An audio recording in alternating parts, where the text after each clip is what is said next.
February episode of A Virtual View. This month, we're focusing in on one of my favorite telehealth technologies, remote patient monitoring. Because it's American Heart Month, we found two experts who are innovating the best ways to use remote patient monitoring for patients who've had heart failure or other cardiovascular health challenges. RN Sara Lewis, the Director of Cardiovascular and Metabolic Health Services at Major Health Partners, and NP Nicole Neisler both have a wealth of knowledge on how to use RPM to monitor heart health, even with the challenges of working in rural areas. They're also best friends. We are. We're homegrown here, born and raised here in Shelbyville, Indiana. So it makes the work we do a little even more special. So we started off with the basics. What exactly is remote patient monitoring? Yeah, so remote patient monitoring is basically the collection of biometric data. So blood pressures, heart rate, your oxygen saturation, could be a glucose reading that is transmitted electronically. So it doesn't have to be something you have to be on site to measure. You can measure that in the comfort of your own home, but can transmit that to your healthcare provider so that they can use that information to make changes to your plan of care, your medications, et cetera. So that is remote patient monitoring here at MHP in a nutshell.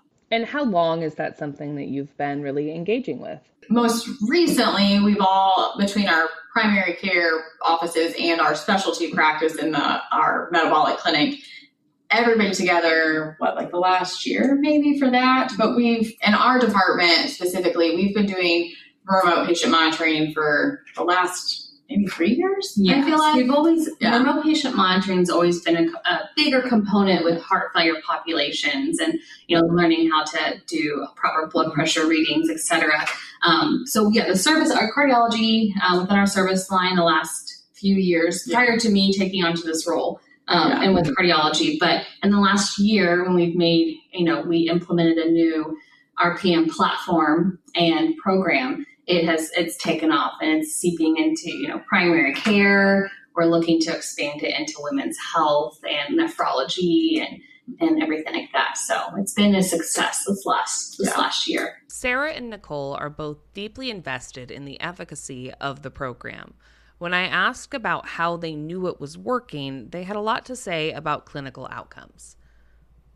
When I came on in 2021 on this side, we kind of really started to grow a little bit more with the heart failure population and really trying to prevent the readmissions. The heart failure patients are the highest population for readmission within 30 days of discharge. And so it was really trying to figure out how to get them in our clinic within a week or, even their cardiology team within a week of discharge and really fine-tuning their medications and watching them a little closer for better adherence and volume control. And because a lot of times they're all coming in with fluid overload and weight gains, and it's kind of like, well, how can we prevent those from happening? So I think by seeing some of the, nation's data in general of just readmissions and heart failure being high, it was kind of like we need to do something to kind of change that. So then we all kind of started doing that with some of the remote patient monitoring with our nurses, following up with them pretty regularly in our practice. So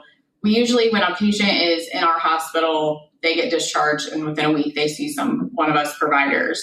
And then the hospitalists are now starting to order the remote patient monitoring so that's already initiated with our heart failure nurses in our clinic. So they get that put into their home even before they come and see us in the office. And then the nurses are calling them daily, a couple times a week, depending on where they need their extra TLC. And it's really helped make a difference in med adherence with their prescriptions and their symptom control. And we're catching them, when they're gaining weight just in a couple days, and we can diurese them at home without bringing them into the hospital or giving them IV Lasix. So we've really been able to capture that, their blood pressures. And what's been awesome with it is I feel like our readmission rates, I think, have came down tremendously with it over the last several years.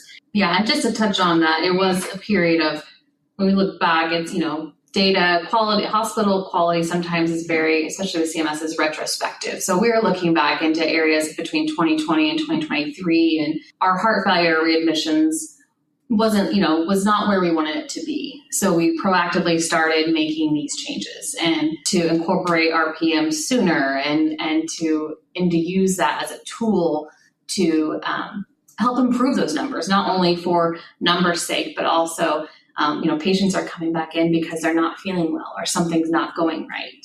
So what can we do to meet that need to prevent them from having to seek urgent healthcare?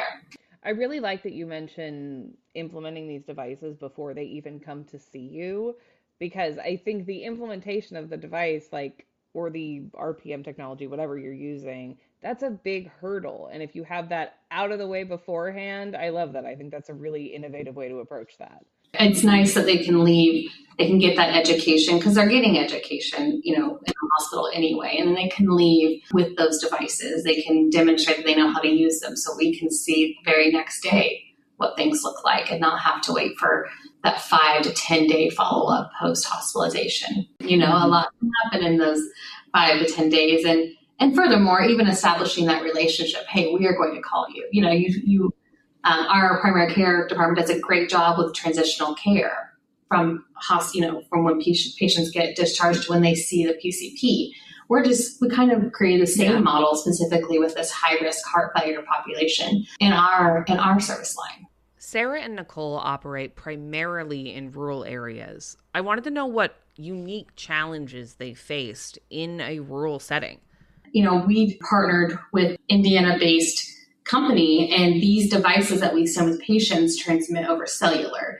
There's no connecting to a network. There's less IT hurdles, right? The hurdles with the technology is just with the devices themselves. And that's something that we can facilitate. That's not something unique to, patient's home or setup or anything like that. So with that decreased broadband access currently, while improvements are being made, this has come in clutch for compliance and taking these measurements, getting them to the healthcare providers, ultimately leading to better decision-making and clinical outcomes because we have the information we do.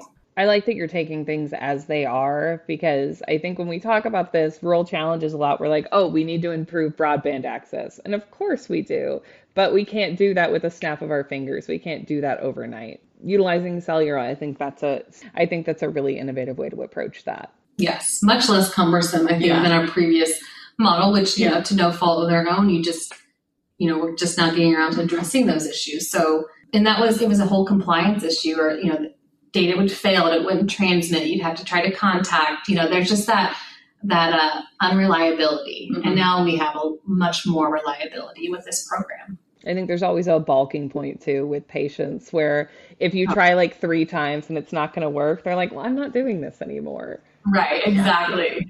Yeah. Particularly when they're in a stressful situation. Both Sara and Nicole agreed that one of the most important ways to build trust with patients was by ensuring that processes and technology were both reliable.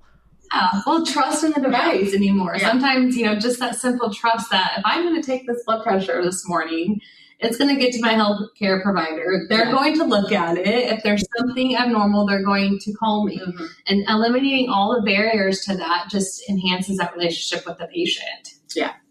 And even when talking about barriers, with having a nurse that's in contact with them regularly through the week, they know who to contact. They know, the go-to person.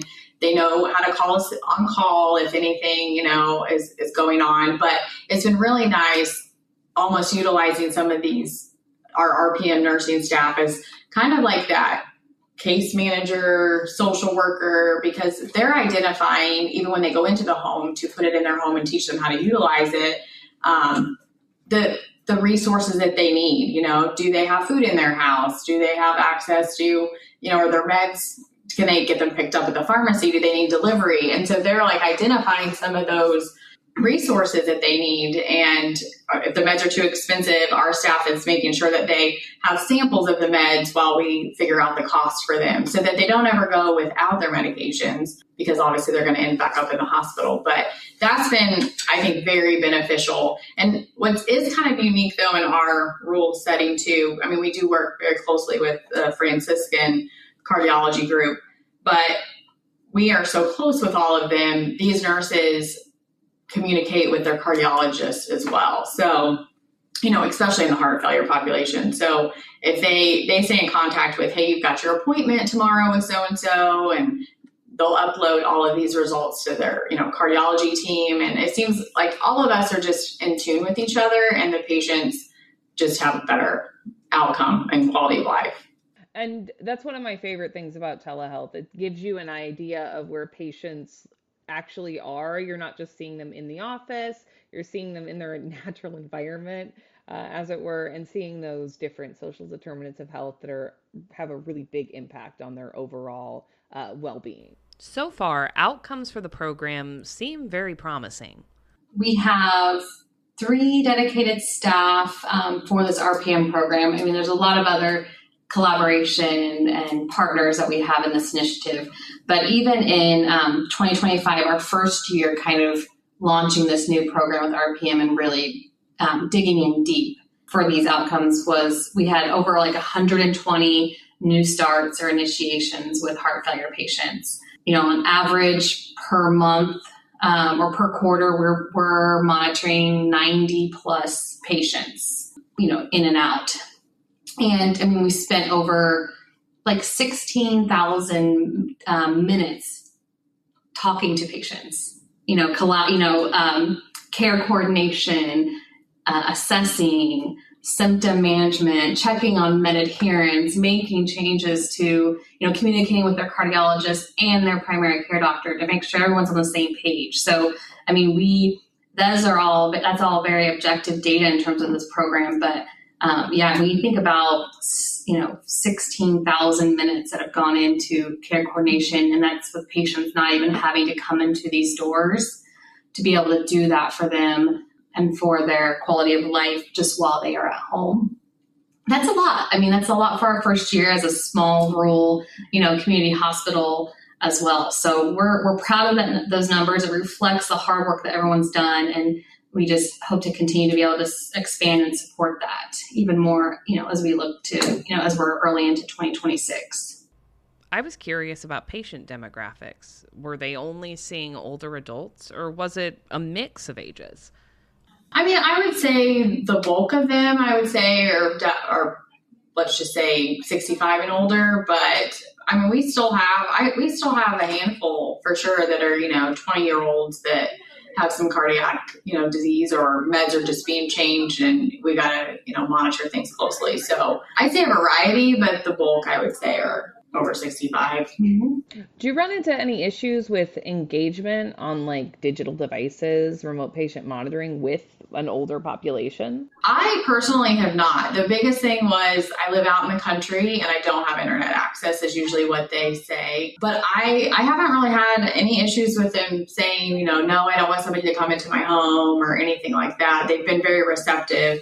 And, some of these patients we're ordering this equipment on because we're adjusting meds. They haven't even been in the hospital. So it doesn't always have to come from the hospital initiating it. But most of the ones in the hospital are already aware of what's going to happen in our recommendations, because our nursing team that does this goes over to the hospital when they're there and discusses it with them. So, they educate them ahead of time and engage them right off the bat. So it doesn't seem so overwhelming when they get home and now we have all these people calling us. And I think the less IT these devices are, again, connectivity, and the better received, and the expectations are very clear, and it's definitely a patient consent or agreement that they want to engage in this relationship and this partnership. And sometimes we have trouble getting patients off because they love that comfort. Yeah. But we hope, here we have, here is your own cup that you can keep, and you're going to be doing the exact same things that you're doing now, and we're still going to be here. I would say it's usually with anything, there are some compliance issues to and I do think that we have done with these devices in this program, everything to mitigate anything other than just standard patient compliance. So trying to eliminate any and all other barriers. But again, we keep trying to foster those relationships, and ultimately when they buy in, it's been a success. And when we're done with the equipment in their home, we have, I think it's through a grant, isn't it? We have scales. And so we always make sure, the nurses are always making sure that they know how to take their blood pressure with their cuff, their own cuff, correlates with ours. It's kind of calibrated, and they know what they're doing, and they get a scale if they don't have one. So they're set up for success, and that makes a huge difference for them as well. And then even after they're off of the RPM and they're still part of our clinic, and we're still following up with them. The staff may call them just once a week or a couple times a month kind of thing to just do some check-ins, but they always know who their go-to people are if they run into trouble. And we can initiate the monitoring system back in there if we need to at any point. Right. And I think that's important that you're not just saying like, okay, we're done now. Instead, there's like sort of a gradual sort of transition. I think that's good. Another clear benefit of the program was the utilization of RPM as a health literacy tool. With greater transparency into one's own health comes greater ability to control it. And for the technology stuff, just to mention, it's over cellular, but there really has not been any delay in getting the reports up to, us providers when we're talking to the patient ourselves and doing televisits with them. I had one this morning, and my nurse 3 minutes before I did a televisit, she uploaded it, and it's right there in front of me so I could see everything. So, it's very quick, easy, visual, And we're working on an integration component of this too, where if you're in the patient's chart within the EMR system that we use, there's a launch that will take directly into the patient's chart and the RPM software. So any time could see what that patient's weight or blood pressure or pulse ox was that morning, if that is of concern, right? Because there's many points of entry in our healthcare system. So to make that available not only to the supervising providers and the managing care team, but also anyone else who may want access to that objective data. So let's talk about leadership and change management decisions that made RPM successful in like a rural health system. What did those look like? One of the reasons this was successful was because it was not an IT product that was disseminated to be implemented. We rely heavily on our IT and IS teams for integration and success. But we were able to really, from our service line and our lens as cardiology, heart failure specialists that are already have a certain care model for these patients, we were able to implement the strategy in the way that we knew would best suit this population. So it's very focused, right? We're doing some of these things already. Now we're just adding value to how we do it. And that became a much easier transition than having to start a program brand new with people who are not used to this level of data or this level of close monitoring. So we were able to do that first, which, and by design, first in our cardiology and heart failure clinic, because that's kind of where it naturally started. But even since then, now we have started doing that more for expanding the program to primary care now. So we started on a small scale, got our, wits about us, understanding, and now we can expand this into the primary care model. They've, used it for, hypertension that they're having to try. They just cannot get controlled. They feel that, that they're optimized on medications or they're changing medications. And we just want to really see, are these people high at home, or are they just nervous when they come to the doctor, right? And taking all of their medicine. Yes. And as we try to optimize the medications that patients are on to really be tailored to them and their needs, this is a nice way to get that feedback. And then again, there's women's health gestational diabetes, preeclampsia, where blood pressure monitoring and glucose monitoring is very important and invaluable. And nephrology, like dialysis patients, blood pressure, they're the blood pressure gurus, and that's, very tricky. So, but yeah, I think the point of our success in this organization, I thought was very wise when they came to us with this, is like, hey, this is what you guys do. So implement this, figure it out, or see how can this help you. Yes. Master it and then spread the wealth. Exactly. Yeah. During our conversation, I did ask the much dreaded question. This program is great, but how do we pay for it? Well, and I mentioned previously about the number of installations or initiations with remote patient monitoring, and the average patients we monitor per quarter or per month, and all that does translate to billing codes. So there's billing codes associated with going out and implementing this. So the more that we can successfully do that, the easier it is for our staff, the easier it is for the patients to understand, the more efficient that process is too. Eliminating barriers creates that enhanced volume, as well as the care management time. So once these patients are on these devices and transmitting data, and we are using that data to, transform care pathways and protocols, and we are working hand in hand with a supervising provider, which we've been fortunate enough to have that engagement, because all 16,000 plus of those minutes go through a supervising provider that, attests to that, and can only be done through that engagement. So Nicole's been our primary, our leader in that engagement, and we could not do that without her, which, also ties you into your patient care. So we always will, as a provider, we will have the initial visit for the patients, it's usually telehealth, seeing how they're doing and reviewing things. But along the whole process of being on RPM, when the nurses are sending us, usually they send me a weekly run of everybody's vitals and things, unless they have some concerns. If I need to adjust medications along the way, I will do so. And the nurse is going to monitor that and facilitate it. And I still order labs for follow-up and all of the same things as if we were in an office visit. And that has worked flawlessly. And it also has been really nice too, because we have some nurse-driven protocols for volume control for patients being on the monitoring system.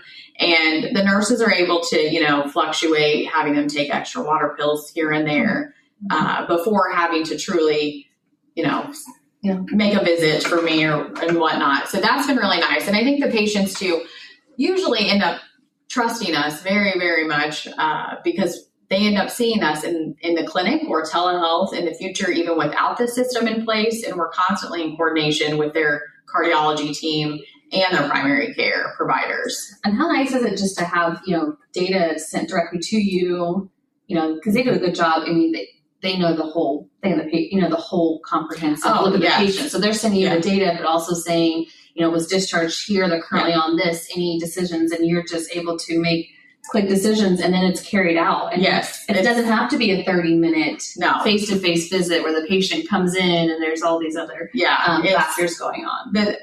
It's awesome. The nursing team, they will, as we get everything delivered to us with the vitals, they will give me all of the symptoms, how they're feeling, how they're eating, have they been sleeping, their weight, their swelling. I mean, they go through the whole thing, dizziness, lightheaded. I mean, they just completely comprehensive assessment from their scope. And I can easily just say, let's redo this med, or, whatever my recommendations are, but they will have the whole thing spelled out. And they saw cardiology yesterday. I'm getting a notification that this medication was changed. So they really follow the patient across the whole continuum. And I mean, it's really been flawless in a lot of ways.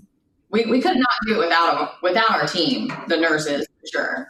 We've talked about the future of the program a little bit, but what hopes do both of you have for what the future of RPM in your organization, what that looks like? What I found is it's like a segue into the meeting patients where they are. It's not completely, but, even piggybacking on meeting the patients where they are in their homes. If they troubleshoot devices, we have the relationship. We go, we help but what more can we do while we're meeting those patients where they are? You know, what expanded services can we do? Clinical follow-up, meeting, social determinant of health needs as they arise. And again, expansion into, I think, women's health is huge. Our mortality rate in America is, in pregnant, and mothers is high. And so how can we alleviate that in our small town community where access sometimes is less than it is when you live in, bigger cities? So that includes just more data or, more adherence to the plans of care that have been proven to improve those, negative outcomes. And how do we deliver that to the patients? So we know what works, but how do we get how do we help the patients buy into that practice? And that is by meeting them where they are. Back in the day when they always had all the physicians do home visits, it was their doc. They called their doc and they came to their home for everything.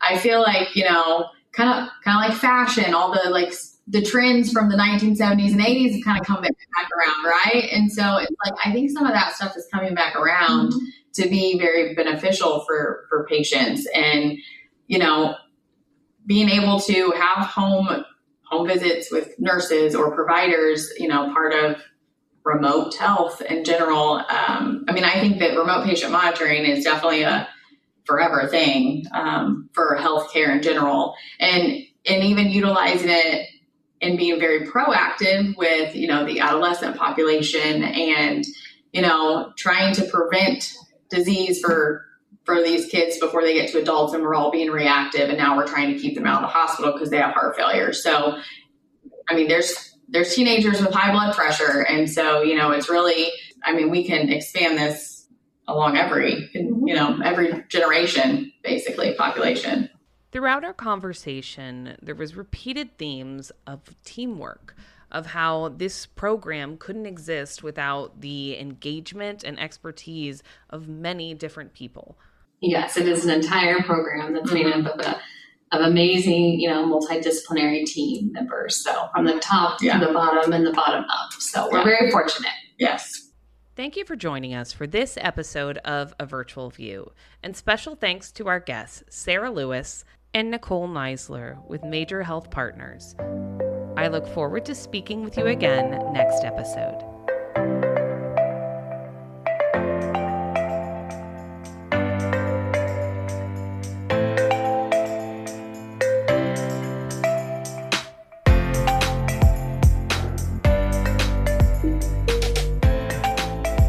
Thank you for listening to A Virtual View. You can find more information about today's episode in the show notes below. If you would like to support our podcast, please rate and review us on your favorite podcast platform. Do you have any questions or topics you'd like us to discuss? If so, contact us at info@umtrc.org or through the form found in the show notes.